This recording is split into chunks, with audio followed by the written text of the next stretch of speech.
I think people had a fundamental misread of what it meant to have Mark Zuckerberg and Jeff Bezos and Sundar Pichai at his inauguration, because everyone said, oh, they're in his fold now. He's going to go easy on them. They've come around to his side. No, the way I looked at that was Trump was doing what the Roman emperors used to do when they used to conquer these lands. They would bring the vanquished rulers back and parade them in front of the Roman citizens saying, look who's bent the knee.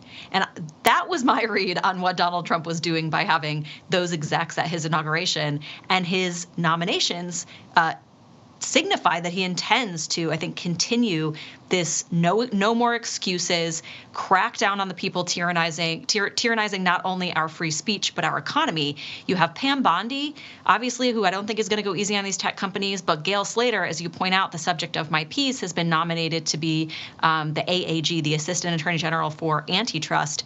And you couldn't find someone better, I think, philosophically, ideologically, and she's just an absolute killer on these issues. And I think that this signifies most of all that Donald Trump isn't taking his foot off the gas. He's laying it down even harder. And Gail is going to be perfect at this job, not only because she has the skill set to do it, but she has the right mentality. She's not, what these sort of paid mouthpieces on the right are being paid to say, which is, oh, she's neo-Brandeisian. She's just a continuation of the left's approach to antitrust. No, Gail is actually where Republicans should be when it comes to antitrust, which is that a vibrant and free functioning economy is not dominated solely by big players. Big is not always bad, but when big is bottlenecking and throttling free speech and doing so at a scale we've never seen before, that does require a second look. A free and competitive economy doesn't just happen. It requires antitrust enforcement. And I've argued in other places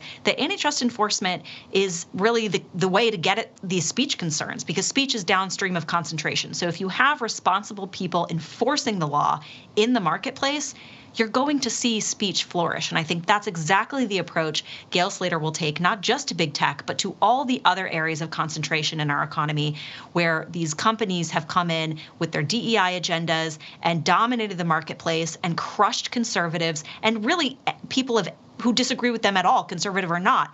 She's going to take an honest look at that, and it's refreshing. And I think Donald Trump is doing the right thing here. The Senate should confirm her quickly.